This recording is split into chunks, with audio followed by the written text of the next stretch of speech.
Isang mapagpalang araw mga kababayan at itong mapapanood po natin ay isang malaking biyaya na naman po para sa lungsod ng Maynila. Dahil kasabay ng malakas na ulan ay bumuhos naman po ang iba't ibang donasyon mula sa NLEX Corporation, Rotary Club of Chinatown and Overseas Chinese Alumni Association of the Philippines. Bukod pa dyan mga kababayan, kahapon ay nag-donate din po si Senator Erwin Tulfo ng 1,000 na bigas. Grabe no. At ayan po ay tinanggap po ng lungsod ng Maynila at ni Mayor Isko para po sa ating mga kababayang nangangailangan ngayong panahon ng sakuna. Dahil nga po walang tigil ang pag-ulan, bunsod ng habagat, ay talaga naman pong ang ilang lugar dito sa lungsod ng Maynila ay lumubog. At sa katunayan nga yan mga kababayan ay nag-announce na po si Mayor Isko kamakailan ng state of calamity sa ating lungsod dahil nga po yung ibang lugar sa atin ay lubog pa rin sa tubig baha. Pero gayon pa man ay patuloy na sinisikap ng pamahalaang lungsod ng Maynila na maiayos po no yung sitwasyon ng ating ilang mga pangunahing kalsada, especially dito po sa Taft Avenue na talaga ng mga one of the busiest area dito sa ating lungsod na nagtataka si Mayor Isko no na nawiwirduhan siya bakit nga sa ibang part naman ng Taft Avenue ay hindi naman baha.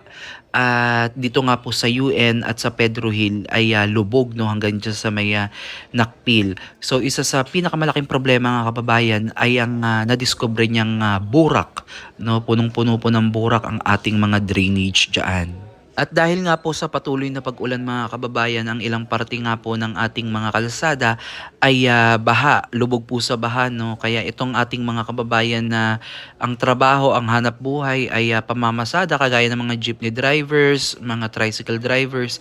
So sila po yung malaking naapektuhan din po dito sa pagbaha.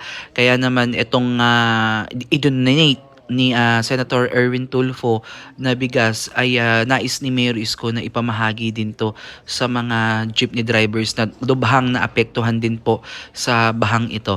Pero mga kababayan, dahil nga sa pagsusumikap ng pamahalaang lungsod ng Maynila na maisaayos po ulit ang daluyan ng tubig baha, ito nga po yung mga drainage natin, yung ibang lugar po dyan sa Taft Avenue ay passable. May mga daanan po, may mga kalsada na po na passable naman at humupa na po yung pagbaha. Pero kahit ganun pa man mga kababayan, patuloy pa rin po ang pamahalang lungsod ng kanilang malawakang declogging. Ito yung declogging na ginagawa sa tuwing bumabagyo no at dito po talaga nakikita at sumasambulat yung burak. Pero sa panahon ni Mayor Isko mga kababayan, kahit nung unang termino niya talagang kahit wala namang ulan no, kahit tirik ang araw nagde-declogging sila. So upang ma-prevent yung ganitong mga pangyayari kagaya ngayon na hindi natin maiiwasan at ma-anticipate kung kailan dadating ang malakas na ulan. So ready na ang lungsod ng Maynila para harapin itong parating na mga bagyo pa. So yung mga dinonate po ngayong araw mga kababayan ng ating mga mababait at napaka-generous na donors ay itong mga kapote na talagang magagamit po sa oras ng ulan. Ito pwedeng magamit to ng ating mga MTPV.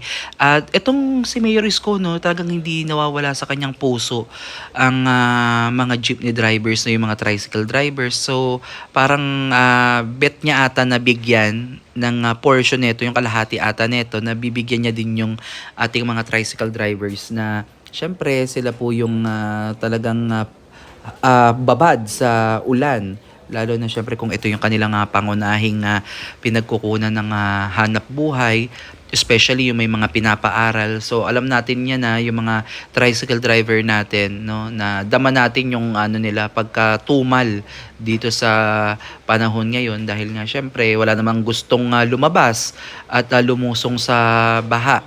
Kaya ayan na, sa magigiting natin mga tricycle driver, wag naman kayo managa sa inyong mga pasahero. Charis lang mga kababayan. So, kidding aside, 'di ba? Kasi may ibang mga ano talaga, may mga ibang tricycle driver talaga na grabe naman kung ano, kung managa. So, maging makatao naman tayo ngayong panahon ng tagulan kasi lahat naman tayo ay naapektuhan. So, ayaw nyo ba 'yun? Nakatulong na din kayo sa kapwa. Natulungan kayo, na kumita, natulungan nyo din sila na ano lang, makapagbayad lang ng minimal, no? Sapat na siguro yung maitawid natin yung gastusin natin sa pang-araw-araw. Wag lang tayong manglalamang. So, ay masayang-masaya si Mayor Isko sa kanyang mga natanggap. May mga cup noodles pa nga tayong nakita dito, no, na pwedeng-pwede talagang gamitin at bagay na bagay na kapartner nitong ating mga natanggap na bigas kamakailan mula kay Senator Erwin Tulfo.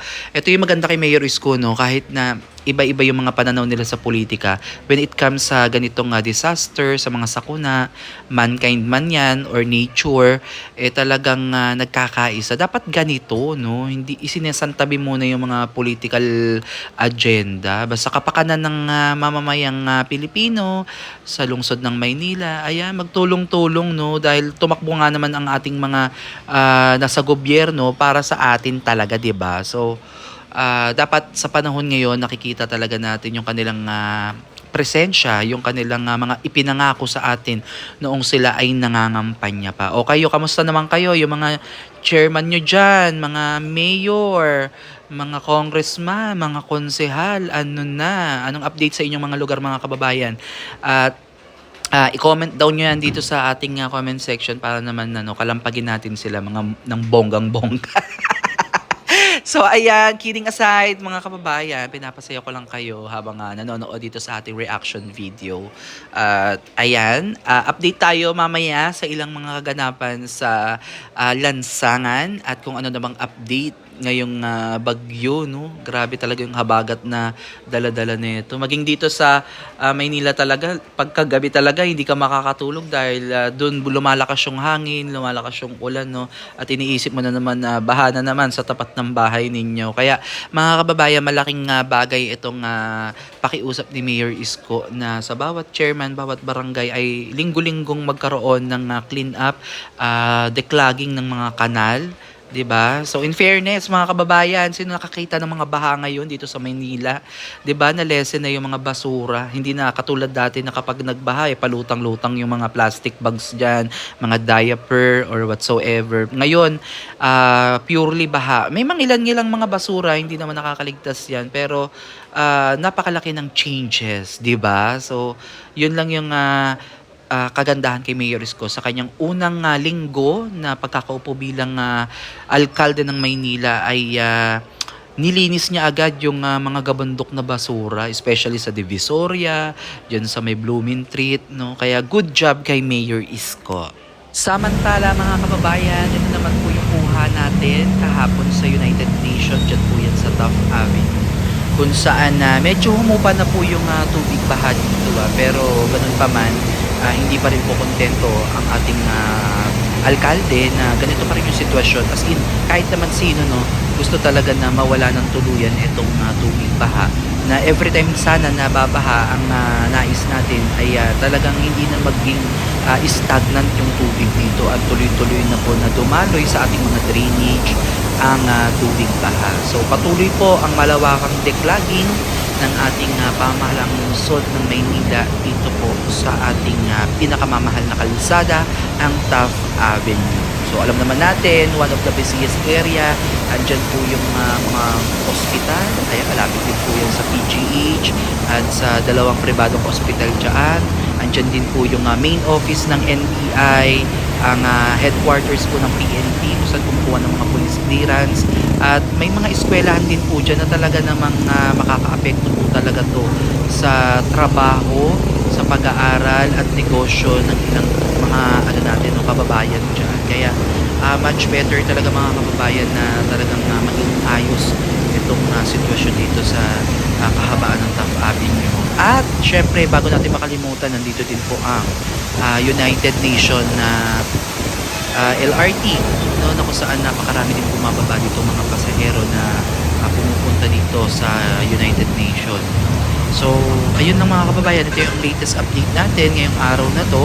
At babalikan natin tong lugar na to, no? Titignan natin kung humupa na ba ang tubig baha o baka naging worse ang nangyayari dito. So for now, ito na lang muna mga kababayan ang update natin sa lahat po ng magtutungo dito po sa lungsod ng Maynila at dadaan po dito sa kahabaan ng Taft Avenue. Asahan nyo na po yung medyo mabagal na takbo ng usad ng mga sasakyan dahil nga po syempre tayo po ay may baha dito sa area na ito. Pero don't worry mga kababayan dahil passable naman po itong ating mga kalsada. Ingat lang po, magdala ng mga kapote, magdala kayo ng inyong bota para may iwasan po yung paglusong sa baha. Okay, so maraming salamat mga kababayan sa inyong panonood at magkita-kits po ulit tayo sa susunod nating update. And please don't forget to subscribe sa aming YouTube channel, ang Covers Vlog, Kuya J and Manila Reborn for more updates. Maraming salamat at God bless po sa inyo.